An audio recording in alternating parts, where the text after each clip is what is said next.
Hello friends, আবার একটি গল্প নিয়ে ফিরে এলাম। গল্পটি ভূতের গল্প।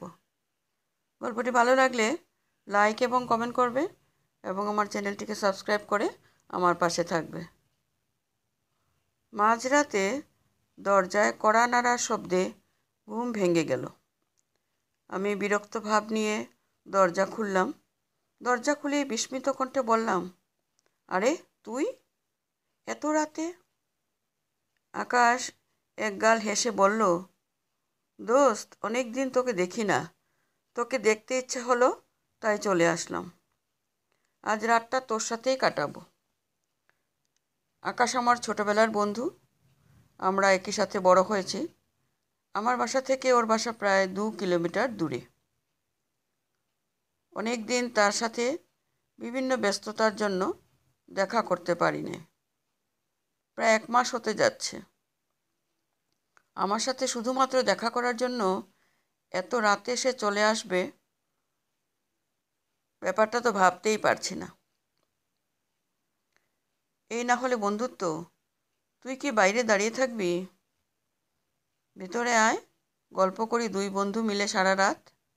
না রে দোস্ত, ঘরে বসবো না, চল বাইরে থেকে ঘুরে আসি। আমি অবাক হয়ে বললাম, সে কি রে, এত রাতে কোথায় যাবি? আর তুই এত সাহসী হলে কবে থেকে? কিছুদিন আগেও না সন্ধ্যার পর তুই ভূতের ভয়ে বাসার থেকে বেরোতি না? এখন কি আর সেই দিন আছে? চল বাইরে চল।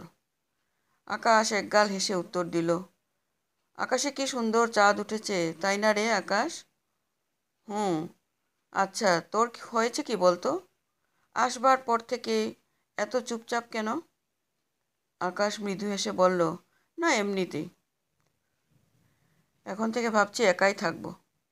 সন্ধ্যার সময় ডিসিশন নিয়েছিলাম।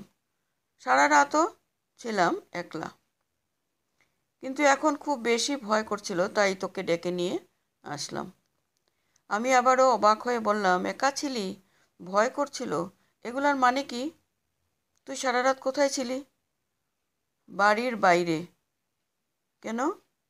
বাসা থেকে কে তোকে বের করে দিয়েছে? না রে, বের করে নাই। আর বের করবেই বা কেন? আমি নিজেই বের হয়ে এসেছি। কেন? আকাশ আমার হাত ধরে বলল, দোস্ত, আমার বাসায় একটু যাবি? মা আমার জন্য খুব কাঁদছে। মাকে একটু বলে দিয়ে আসবি আমি ভালো আছি, খুব ভালো আছি, আমার জন্য যেন কান্নাকাটি না করে।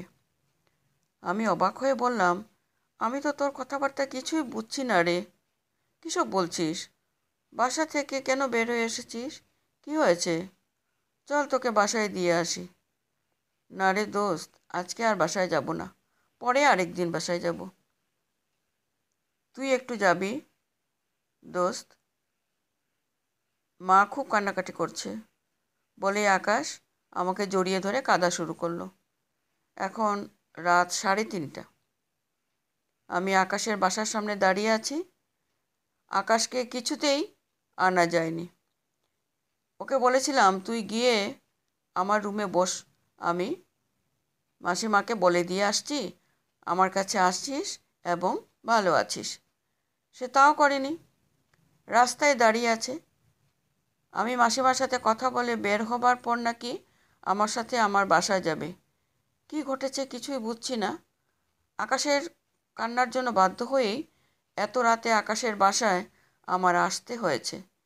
আমি নিথর পাথর হয়ে দাঁড়িয়ে আছি। মাসিমাকে আমি জড়িয়ে ধরে অঝোর ধারায় মাসিমা আমাকে জড়িয়ে ধরে অঝোর ধারায় কাঁদছেন। আমি মাসিমাকে কিভাবে সান্ত্বনা দিব বুঝছি না। আমার কাছে সব কিছু এলোমেলো মনে হচ্ছে। পুরো বাড়ি জুড়ে কান্নার শব্দ ভেসে বেড়াচ্ছে। বাড়িতে অনেক মানুষ। পুলিশ এসে আকাশের লাশ নিয়ে যাচ্ছে। আজ সন্ধ্যায় আকাশ তার রুমে গলায় ফাঁস দিয়ে আত্মহত্যা করেছে। আমার আস্তে আস্তে বোধ শক্তি লোপ পাচ্ছে। এ আমি কি শুনছি? আমি তাহলে এতক্ষণ কার সাথে ছিলাম? আকাশই তো তার বাসায় আমাকে আসতে বলল। আকাশের লাশটি পুলিশের গাড়িতে তোলা হচ্ছে। শেষবারের মতো আকাশকে দেখলাম আমি। আমার সমস্ত পৃথিবী দুলে উঠল। মনে হচ্ছে সব কিছু দুলছে। চোখের সামনে থেকে সবাই আস্তে আস্তে দূরে সরে যাচ্ছে। আমি আস্তে আস্তে অন্ধকার জগতে হারিয়ে যাচ্ছি। দূরে কে যেন কান্না করছে, তার মাঝে কে যেন বলছে, মাসিমাকে বলিস আমি ভালো আছি। নমস্কার।